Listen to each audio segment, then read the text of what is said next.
You already know what's up. This your girl Rhea, and welcome back to another video by Mr. Ballin.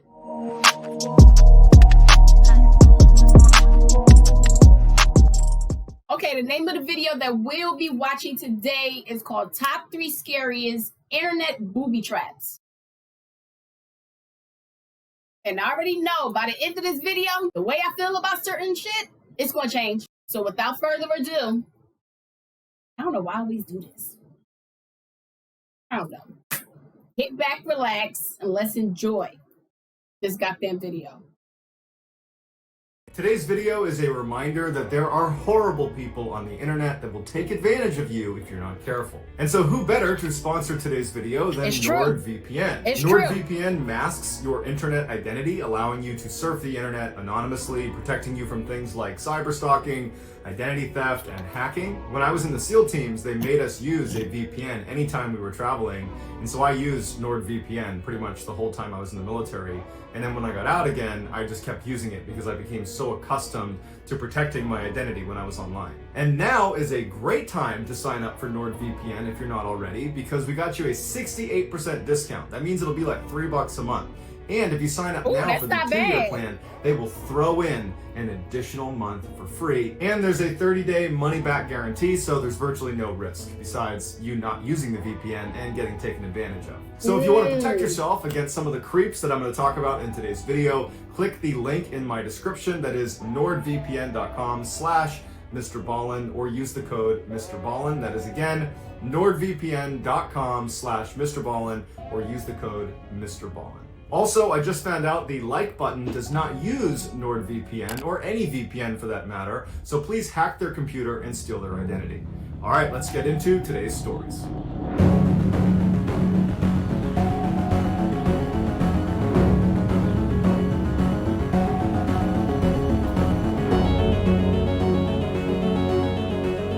In 2018, a 21-year-old brand new police officer named Derek was dumped by his longtime girlfriend. This breakup caught him by surprise because he had actually just recently moved to Colorado in order to be closer to his girlfriend. So naturally, he was devastated. After a few weeks of being so depressed and kind of just moping around and going through emotions in his life at this point, one of his very close friends suggested to him, like, hey man, look, why don't you just make a profile on Tinder, the online dating service, and just put yourself out there again. You have no idea who's out there. Clearly, your ex-girlfriend was not the one. Derek had met his ex-girlfriend in a bar, and every other girlfriend he had ever had, he had met in person. So online dating was definitely not on his radar. But he was so lonely and sad, he figured, you know what? I got nothing to lose. And so he made himself a Tinder profile. Derek quickly matched with a woman on Tinder named Leah that he said, "You got nothing to lose.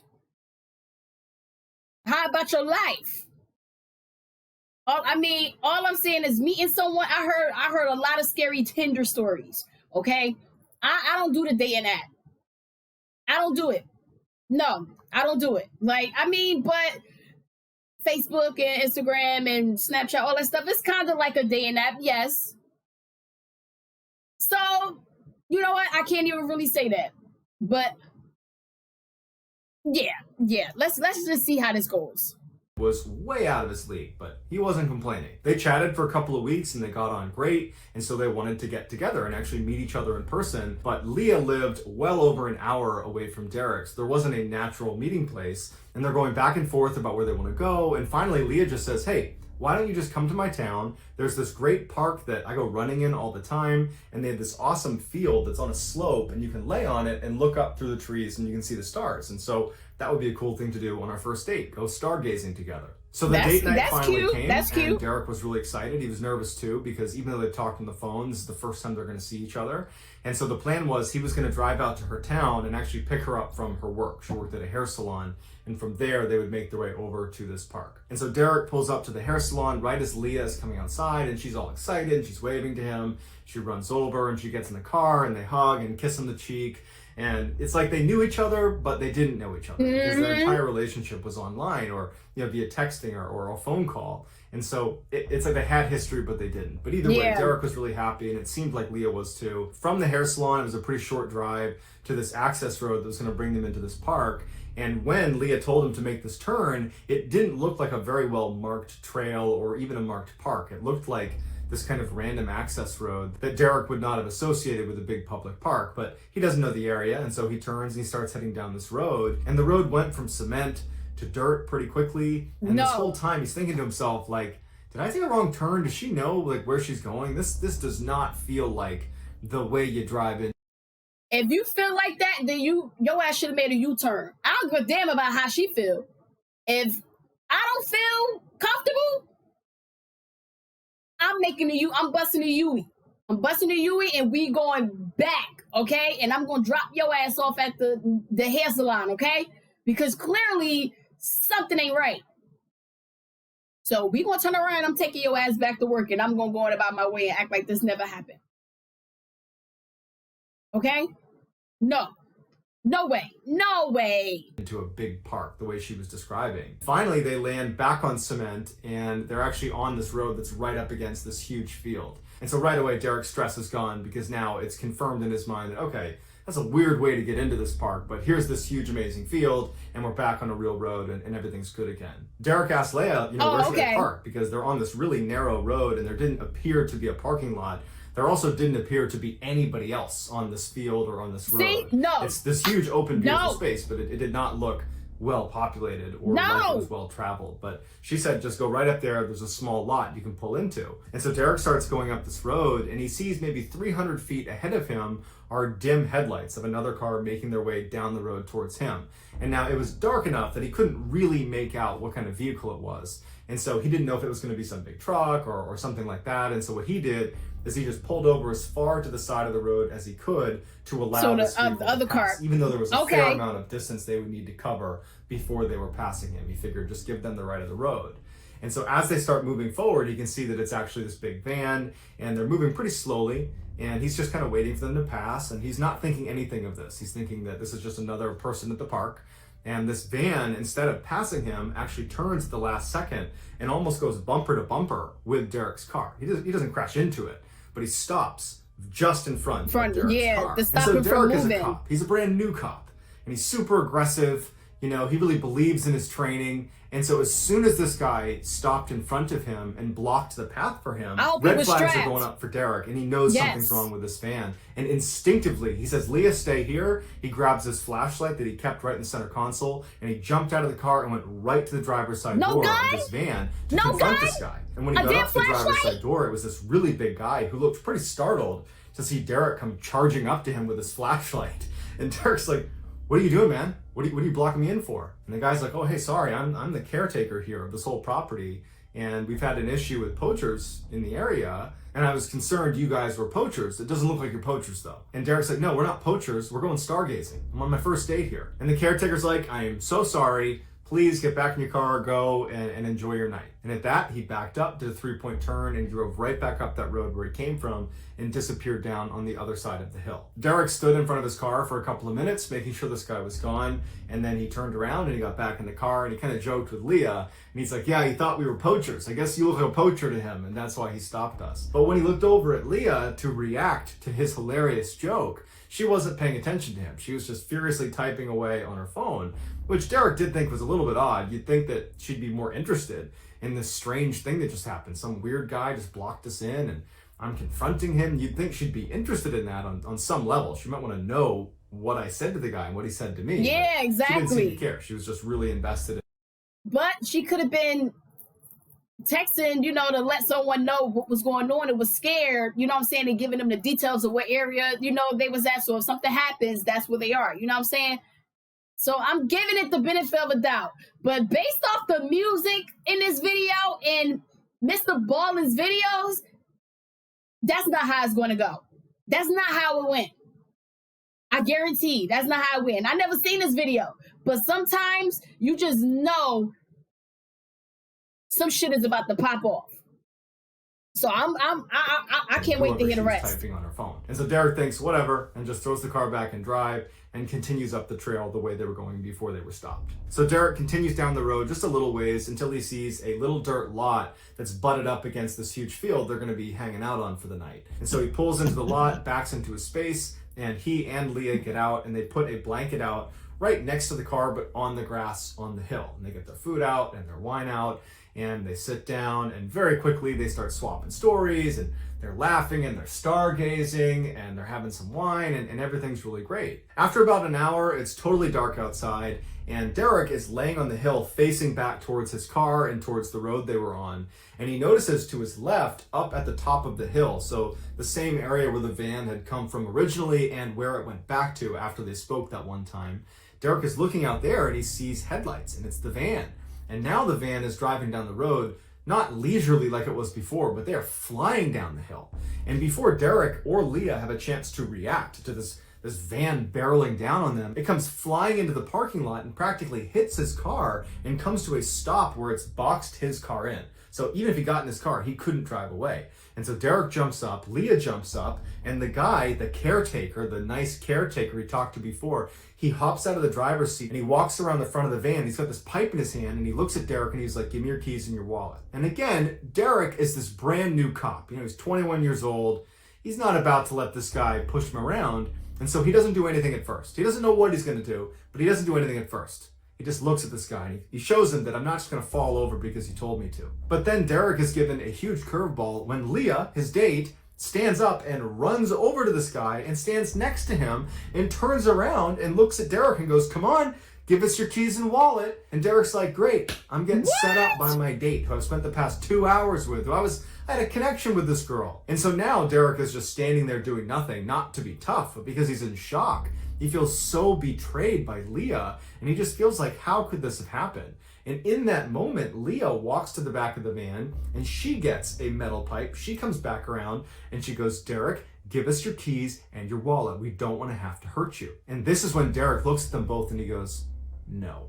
And as soon as he said that, the big guy tackles him. He gets thrown to the ground, but Derek could handle himself, and very quickly he was able to get up, and he drew his concealed carry pistol. He's aiming it at the big guy and back at Leah, and he's like, "Yeah, I'm a cop. Go ahead and put your hands up now." As soon as they saw the gun, they both dropped their pipes and put their hands up. And so as he's holding them both at gunpoint, he's looking over at Leah like, "Really? You did this to me? Are you kidding me right now?" Right, you As bitch. he's doing that, he has to get his cell phone out of his pocket. Let me pause this. Like, yeah, you really? I liked you. Bitch, you gonna set me up? Now you about to go to jail. Or I may have to kill you. Pick your poison. Pick your pill. The blue pill or the red pill. Which one you want? Yo, oh my God. I'm so glad he had a gun. I did not think he had his gun with him. Kudos to you, Derek.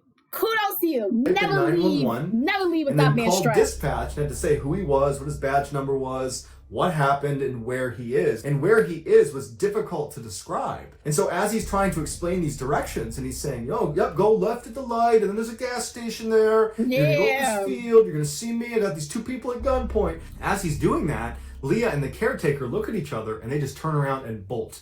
They figure, he's distracted, we can at least get behind the van and run into the forest before he's going to catch us. And so instinctively, he takes off running after them, and he chases them for about 30 seconds into the tree line before he starts hearing gunshots. And they weren't his, someone's shooting at him, and he sees the muzzle flash out in the middle of the forest, and he's like, "Yeah, I'm not doing this." He turns around, runs back to his vehicle, he starts it up, and he has to basically smash into the van, back into the fence over and over again, like Austin Powers, like a 25-point turn, before he was barely able to grind his way out and out of this park. And so Derek pulls into the nearest gas station. He calls up dispatch and he says, "Hey, I just called 911 like 5-10 minutes ago, and I dropped the call because I was chasing somebody. Here's my name, here's my badge number. I'm now at this gas station. Can you send a couple of police officers over to my location now?" And they said, "Yep, we'll send some to you." And so a police cruiser shows up with 2 officers inside that Derek recognized. They were senior to him. And they got out, and he explained again what happened, and they kind of gave him a hard time for getting catfished on his very first date, but at the same time, they knew it could have gone really badly, and so they decided they're Why are they giving him a hard time? That has nothing to do, him being catfish has nothing to do with the situation, okay? Him finding somebody on a dating app has nothing to do with what just transpired, okay? This was a criminal act that just transpired, and y'all worried about him getting fucking catfished? Are you serious? The fuck? They're together, all 3 of them, and drive back up to the park. And so they get up to the park, and Derek points ahead and he goes, "That's the van, it's still here." And so they drive up and they stop short of the van. And the two uniformed officers, they turn to Derek and they're like, just stay in here. We're going to go check this van out. And so Derek's sitting in the car watching these guys go up to the vehicle, guns drawn. They're looking all around. They're clearing behind the vehicle. They're looking in the wood line. There's nobody there. And at some point he sees them put their pistols away and they go in the van. They're kind of shining with their flashlights all around. They're looking in the back, looking in the front. And then after a few minutes, they walk back to the cruiser. And as soon as they got in, Derek could tell there was just something off about how they were acting.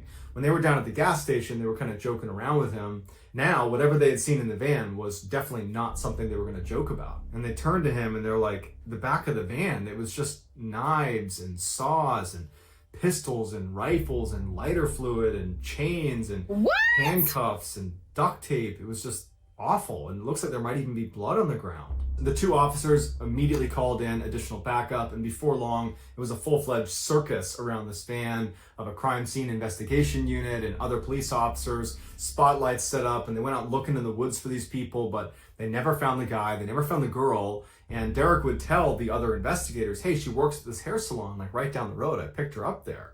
And so they went over to the hair salon and they wound up talking to the people there, and they said, we've never heard of Leah. And when they showed them a picture of Leah, they were like, we've never seen her before. And so they came back and they told Derek, look, she's a con artist, and this whole thing, your whole relationship with her has been her setting you up in some way, shape, or form. The entire thing, that's all it ever was. And so for Derek, that was crushing, and he swore off Tinder immediately. He did not want to do any more online dating. I don't blame him. What really haunts him more than just being taken advantage of is, what would have happened if I wasn't concealed carrying? Would I have wound up in the back of that van? Yep. Wow. In the summer of 2019, a grandmother named Barbara was looking after her grandkids. Dating is canceled. Dating is fucking canceled, bro. That is insane. Like, when you hear shit like this, it makes you scared to even want to date or even get involved with somebody because you don't know what kind of motive they have. It's oh my god, it's scary. Oh my god. While her daughter and her husband were out of town. Her daughter had 3 kids, 2 that were under the age of 6 and 1 who was 15 years old, and her name was Alyssa. And so anytime Barbara was looking after her grandkids for longer than just a single day, like if she was taking care of them overnight, she would just stay at their house so as not to disrupt their lives more than she needed to. And so their house was a modest single-story home in a nice suburb of Dallas, Texas, where the crime rate is basically 0 and everybody in the neighborhood knows each other. And so this particular night that she's over there looking after them was like any other. She put the 2 young ones to bed first, and then she and Alyssa stayed up a little bit later in the kitchen chatting, talking about school, before ultimately both of them went to bed. So because their house is a single-story home, all the bedrooms are on the only floor of the house. Yeah. And so Barbara and Alyssa's room were right next to each other, looking out to the side of the property. And so as soon as Barbara got in her room, she opened up the window that was right next to her bed, because as a kid, she always slept with the window open. And even though her daughter's house had air conditioning, she preferred to keep the window open. So window's open, she has a screen that's in her window, and Barbara crawls into bed and she falls asleep. At about 3 a.m., Barbara wakes up to the sound of rustling coming from outside of her window. And so she hears it, but it sounds an awful lot like it's probably just a dog or a cat or some other animal that's in the area. It did not seem like a big deal to her. It's possible. And she was just going to forget about it. But then she heard it again, and it sounded much more like footsteps. And they sounded heavy enough that it probably couldn't be a dog or a cat. And so she rolled over onto her elbows and she pulled the curtain aside just enough to look out the screen door. And so the moon was out, so there was pretty good illumination. And so she could clearly see the side of the house. She could see the side of the house. She could see the fence that separated their property and their neighbors, and then she could see the neighbor's house and all their lights are off. And she noticed propped up against the fence on their side of the fence, so on their property, was this bike that she didn't recognize. And she's looking at it thinking, is that Alyssa's bike? It's too big to be either of the 6-year-old's bikes. Whose bike is that? And as she's looking at the bike, she hears more rustling coming from the left, which is closer to Alyssa's room. Barbara presses her face up against the screen to try to look out the window towards the left, because whatever's making the sound is now out of her view. And as she's got her face pressed up against the screen trying to look, she sees a boy emerge from the bushes from right underneath Alyssa's room. He's got that high school Letterman jacket, like the classic, football jacket that high school kids wear. He comes out of the bushes wearing that, and he's got his hood pulled up, and he doesn't look over at her. He's just backing up away from Alyssa's room, and he's looking up into Alyssa's room. And so Barbara immediately thinks, okay, this guy is probably one of Alyssa's friends, maybe a boyfriend, I don't know, and Alyssa must have invited him over, Maybe she invited him when she knew her parents were going to be out of town, but before I said I was going to be here to look after them, and that message didn't get passed to him, and so he's here. All these scenarios are going through Barbara's head, but all she knew is she's not going to call the cops on some teenage kid that's coming to say hi to Alyssa. Instead, she's going to confront him, because Barbara was actually a high school. The hell with that? No, I'm calling the cops. And if you are the friend of my grandkid, then when the cops come, you could tell me. And then I'm gonna go off on Alyssa for not telling me, you know what I'm saying, for being secretive and having me thinking that somebody's trying to break in. So yeah, I'm calling the cops. And your ass is going to get locked up for trespassing. Yeah, when something ain't, I don't get people. When something is not right, call the cops. Okay? Call the goddamn cops, okay? It's better to be safe than sorry. That's all I'm saying. No. No way. No way. Teacher, and had been for decades. And so she'd had lots of run-ins with badly behaved teenagers, and she was pretty good at standing her ground and being firm and kind of getting teenagers to listen to her. So she figured she would just go out there and be stern with him and he'd get the message. And so she quietly gets off of her bed. She walks out of her room to the front of the house. So he's over here, side of the house. She's going to the front of the house. She flips on the lights as soon as she's outside, and she quickly walks around to the edge of the porch where she can poke her head over and see right down the side of the house where this kid's going to be. So she pokes her head over and she goes, "Can I help you?" And this kid turns and looks at her for the first time, and immediately Barbara's like, "Oh, whoa, he is not a teenager. He looks like he's in his 20s, if not 30s. No matter what, he is a lot older than Alyssa." And it caught her so off guard, she didn't really know how to react to it. She was just looking at this guy who looks so much older, but he's got a bike and he's wearing a Letterman jacket. And so Barbara's a little bit confused. And so she's thinking to herself, okay, you know, it's possible that he could just be one of those kids that looks a lot older than he really is. But somewhere in the back of her mind, she's thinking, this doesn't feel right. This feels like a grown man is trying to get into the house. Yes. And so as she's thinking about this, she's also registering that this guy, he seems completely unfazed. He's just looking up at her, and he actually starts taking steps towards her to the point where Barbara says, "Stop. Stop where you are." And he does. And he looks up at her and he says, "I'm looking for Alyssa. Is she home?" And so as Barbara is just glaring at this guy, hoping that will be enough to get him to leave, but he's not leaving, it occurs to her that this could be a misunderstanding. And so thinking on her feet, she says to him, "Who did you say you're looking for? Lisa?" Without any hesitation, he goes, "No, I'm looking for Alyssa McCarran. She lives here." Barbara went silent for a second because he was right. That was her name, and she certainly was here. But she did not want him coming anywhere near the house until she had a chance to talk to Alyssa and confirm that she had invited him here, or at the very minimum, that she knew who he was. And so Barbara says to the guy, "I need you to stay right there. It's 3 a.m. I don't know you. Give me a minute. I'll be right back." And he appears to get the message. And so Barbara went back inside the house. She shut and locked the door behind her. And then she went into Alyssa's room and she shook her foot to wake her up. And so Alyssa kind of sits up and she's looking around. And she's like, "What's going on?" And Barbara looks at her and she's kind of annoyed with how the night's gone. And at this point, she's kind of blaming Alyssa for probably having invited this strange creep over to their house in the middle of the night. And she says to Alyssa, "Did you invite a boy here tonight?" And Alyssa's like, "No, what are you talking about?" Barbara narrowed her eyes and she said, "Well, there's a boy outside that clearly knows you. He asked for you by name, and he knows you live here, and he's outside right now. Can you please go out there and tell him that coming over unannounced at 3 a.m. is not very polite?" No! Alyssa's don't confused, send her and she's out looking at her there! grandmother like, "What are you talking about?" And so she leans back and she opens the curtain of her window and she looks outside, and immediately she pulls her head back in and she says, "Grandma, he asked for me by name?" And Barbara's like, "Yeah, he said Alyssa McCarran lives here." And Alyssa's like, "We have to call 911. I've never seen him before in my life." Suddenly, everything made sense for Barbara. This was a stranger. This is not a friend. This is probably a grown man, and he was probably trying to break into Alyssa's room. And so as she's having this realization, they both hear footsteps out on the front porch. And at this, Barbara goes into full protective grandmother mode, and she tells Alyssa, "Stay in your bed, do not move." And Barbara runs out of her room. She goes into her bedroom and she shuts that window and locks it, and then runs to the front of the house to make sure that door was locked, because she thought she locked it when she came in, but she wasn't 100% sure. Are you going to run to a safe and get a gun? Is it a gun in the house you can use? She's standing right on the other side of the door, kind of waiting to see what's going to happen. And this guy is standing on the porch, but obscured. She can't see him because he's on the other side of the door. And it's silent for a second.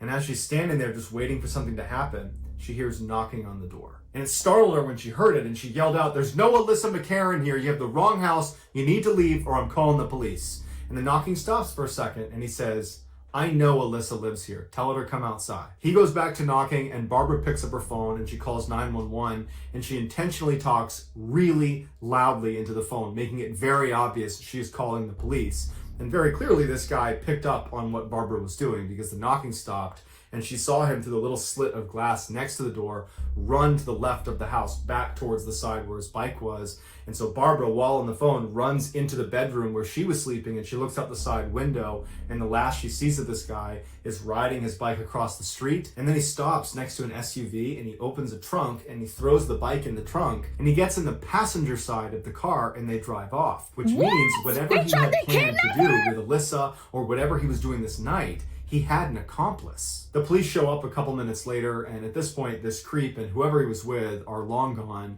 but Barbara still gives her description of the vehicle and description of the night and what happened. And the police told her that over the past couple of weeks, they've gotten very similar reports from other households where there are young girls inside of the house. Apparently, this boy was actually a grown man that would use social media to figure out where kids lived, and then he would dress up like a teenager, and then he would go stalk them. And so whatever Alyssa had listed online, he had been able to deduce that she lived there, and who knows how long he had been looking in the window at her at night. No. See? Oh my God. These type of people need to be off. No questions asked. Okay? We need less people like that in this world. If that was consistently happening to the nearby neighbors, y'all should have done something about it, because clearly the cops not doing nothing. They keep getting away. Y'all should have took matters into your own hands. What is that they call it? Street justice. You should have took matters into your own hands, because you know what? I just... In 2018, an up-and-coming Instagram influencer named Wendy was contacted by a hotel in Miami, Florida that wanted to see if she'd be willing to stay at their property over Memorial Day weekend. They said they were willing to cover all of her expenses as long as she was willing to post a couple of times while she was at the hotel, showing off how great the hotel was. They also told her to bring along a female friend, and that friend, they would cover all of her expenses as well. Even though Wendy didn't know if she had any Why not a male friend that would want to do this with her, she was so eager to take them up on this opportunity, because she was trying to make being an influencer be her full-time job. And so opportunities like this were huge for her. And so she said yes, even before she knew if she could bring along a friend like they asked her to. And so sure enough, over the next couple of days, as she reached out to her network to see if there's any females that wanted to come with her, everybody was either busy or wasn't that interested, or they had plans. And so since she did not want to cancel, she thought, well, it can't be that big of a deal if I bring along a male friend. And there so you she go. reached out to her good friend Mitch, who's this 6'4" athletic guy, who's just one of her close friends, and she said, "Hey, would you mind coming along with me to this thing in Miami over?" If I ever get invited somewhere, I'm bringing a man, okay? Unless if I bring a woman, she gotta have the shape of a fucking linebacker, okay? She gotta be as tall as a bodyguard, as big as a bodyguard, okay? If I can't bring no female like that, I'm bringing a man. No way. I think the best thing to do is to bring a man, because if you bring another female, whoever the perpetrator is or whatever happens, they're gonna feel like they're not gonna feel threatened, because they're gonna be like, oh, we could take two women. You know what I'm saying? But if it's another man there, they probably hesitate a little bit. Let's just get into this story. Memorial Day weekend, I need someone to go with me. They asked for a female, but you're gonna have to do. And so Mitch agreed to do it, and Wendy thought to herself, well, worst case scenario is they're not willing to pay for Mitch's, expenses, and that she would pay for them, and she told Mitch as much. And so they thought that was just fine. They figured that was a good solution. And so the day arrives, and Wendy and Mitch are really excited about this trip. They don't often get to go travel around as influencers. And so they hop on a plane, they fly first class to Miami. When they get there, they go down, they get their bags at a baggage claim, and then they go out to the curb, and right away, Wendy sees there's this really well-dressed guy with dark sunglasses on, and he's holding up a sign that has her last name on it and the logo of the hotel on it. And so she waves to him and walks over, and Mitch is following right behind. And this guy looks at her and he says, okay, well, where's your friend? And that's when she says, oh, well, actually, I brought Mitch because none of my girlfriends wanted to go. So I brought Mitch along. And so this guy lowers his sunglasses and he looks at Mitch and he kind of looks up and down.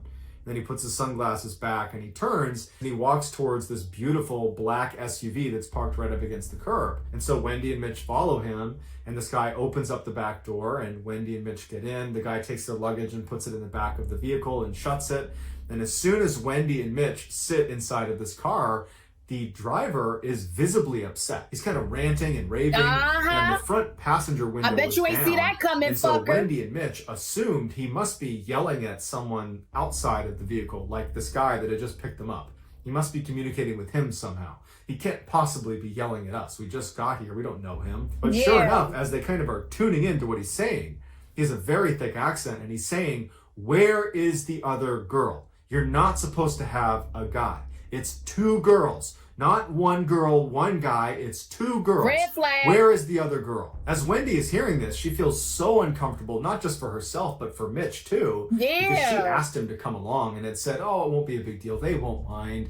But clearly they do mind. And so Wendy's trying to explain to the driver that, I know you asked for a female friend, but I didn't have a female friend. And so I brought him along. I will pay for him. I'm not asking you guys to pay for him. I'll pay for everything that he touches. I'll pay for his hotel, his flight, everything. But the driver didn't seem that upset about who was paying for Mitch. His frustration came from a place of being frustrated, like they weren't going to be able to do whatever they had planned to do. There you go. Now Mitch is there you go. And so as Wendy and the driver are kind of going back and forth and the driver's getting more and more frustrated, the guy that had originally greeted Wendy and Mitch hopped in the front seat, and he and the driver started arguing with each other in Portuguese. And so for about a minute, Wendy and Mitch are looking at each other like, what is going on here? And these guys are yelling at each other, and then they stop, and the driver turns around again, and one more time he says to Wendy, where is the other girl? And Wendy says, there. At this point, I'd be like, motherfucker, just pull over, okay? Pull over. I'm getting out. I don't give a fuck if we on the highway. Pull over. Let me and my boy out of here, all right? And if you don't want to do that, I'm going to just have to put you in a sleeper hole while you driving. Fuck it. He got your boy and I got you, straight up. I knew some shit was about to happen. Is no other girl. It is Mitch and I. That is it. At this point, the driver makes a sound like he was disgusted with both of them, and he raises his hand up like this, and he turns to face the road in front of him. And the guy that had originally greeted Wendy and Mitch, he gets out of the passenger seat, goes around to the back, opens the back of the truck, takes their luggage out, throws it onto the curb, goes to the door that is closest to Mitch, opens it up, and he tells them to get out. And so Wendy and Mitch climb back out onto the curb. The guy shuts the door behind them. He hops back in the front seat, and that car peels away. That was it. At this point, Wendy's thinking to herself, I bet those two guys have nothing to do with the hotel and the people that I had been communicating with to set this whole thing up. I bet they are just the drivers, and they were told to pick up two girls, and we showed up with a girl and a guy, and it screwed them up, and they got mad, and they got really mad, I guess, and then they left. And so I bet if I can just get in touch with the people at the hotel, the people I had spoken to, that they can clear this whole thing up. And so she opens up her email and she sends a message to Marissa, who was one of the people at the hotel that she had been going back and forth with when she was buying her plane ticket. And then she sent another message to the Instagram account that had over 10,000 followers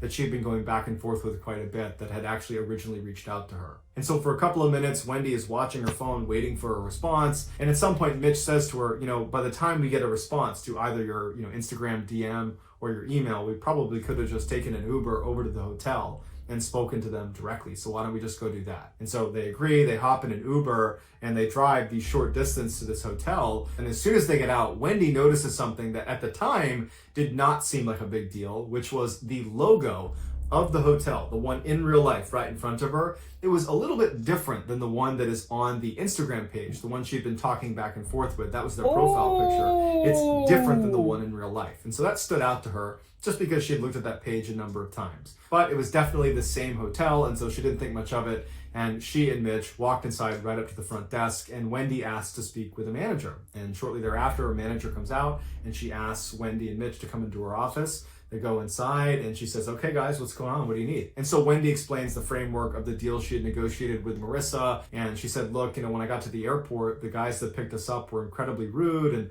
they wouldn't give us a ride here, and I just want to let you know what happened. We don't care, we got a ride here, but we just figured you should know. And the woman looks at her kind of puzzled, and she says, who was the person you talked to? You said Marissa? And Wendy's like, yeah, Marissa, she's the marketing person here. And the manager looks at her and she says, no, I'm the marketing person, and my name's Kelly. I think you're at the wrong hotel, because we don't have any influencers that are here right now, and I would have known about this. Wendy can't believe it, and she pulls up the Instagram page she's been talking to, and she shows it to the manager. And the manager takes it, and she's pretty surprised by what she's looking at. And she's like, this is our old account. We deleted this, or I thought we deleted this. We have a new one because we rebranded. We have a brand new logo, everything's new, and we just felt like we'd start fresh. So I don't know who owns this account now, but that is our account. It's just, we don't use it anymore. I don't know how anyone got a hold of it. At this point, it clicked for Wendy that this whole thing was a facade, that this whole time she was being conned, and what really scared her is, to what end? What were they trying to do with her? Had she shown up with the other female friend, what would they have done with her? But at this moment, Wendy just feels totally overwhelmed by the entire moment. She's so embarrassed that she thought this was real, and she dragged Mitch along, and this whole thing was just fake. She's so embarrassed that she just approached this manager who basically said, that's all fake. And so she just wanted to leave. And so she stands up and she says, I'm really sorry for wasting your time to the manager, and she and Mitch leave. She goes outside and she just sits down and she's crying. And Mitch says, hey, you really ought to call the police and let them know this happened, because, clearly there were plans for you, and, had you brought a female friend, and they can't have been good plans. I think you need to let the police know that this scam exists. And so Wendy does call the police, and she explains what happened, and she's surprised when they say, hey, where are you right now? We'd love to send a detective over to you to talk to you a little bit more about what happened. And so Wendy tells them where they are, and she's a little bit surprised that they want to send a detective over to talk about this, because in her mind, this isn't that big of a deal. I mean, it's a big deal to her and to Mitch, but nothing really happened. But either way, they go sit on the bench right outside the hotel, and they wait for the detective to show up. And just a couple of minutes later, he does. He walks up, he introduces himself, and he says, hey, let's go inside and grab a table and we can chat. And so they go inside and they sit down, and Wendy and Mitch go over their story one more time. And after they're done, the detective says, look, I don't mean to scare you, but I do want you to understand just how serious of a situation you guys were just in. So in Miami, human traffickers use these phony hotel Instagram accounts to attract young women like yourself to Miami in order to be trafficked. And so they will buy these old business Instagram accounts from companies that have either rebranded or who are going out of business. They'll pay top dollar to acquire those Instagram accounts. And then they will use them in order to get people like you to come to Miami. And so probably the only reason they didn't follow through on their operation is because you brought Mitch along, who posed a threat to them. Yes. And so that's why they were upset with you, and that's why they decided it wasn't worth it. So even though this must have been incredibly traumatic for you, I'm sure you were spared a much worse fate. So that's going to do it, guys. Wow. I knew it. That is crazy. If this is why I don't really trust those Instagram accounts, because I've seen people spam accounts make posts and say, they're selling their account for this, this amount of money. Some people will really buy it because they're that desperate to have so many followers. All those followers mostly are like bots. You have to be extremely careful. I'm glad that she was okay. She'd probably be suffering a little bit of traumatization, a little bit. Sometimes it's best to bring a man with you. Y'all just stay safe out there, okay? Everybody just stay safe, including myself. We all gotta just be safe for this craziness. It's crazy. It's a crazy world. It's crazy. As always, thank you for watching me react to these creepy, mystery, paranormal, all these crazy videos. And hit that subscribe button for me so you can see more videos just like this one. Toodles!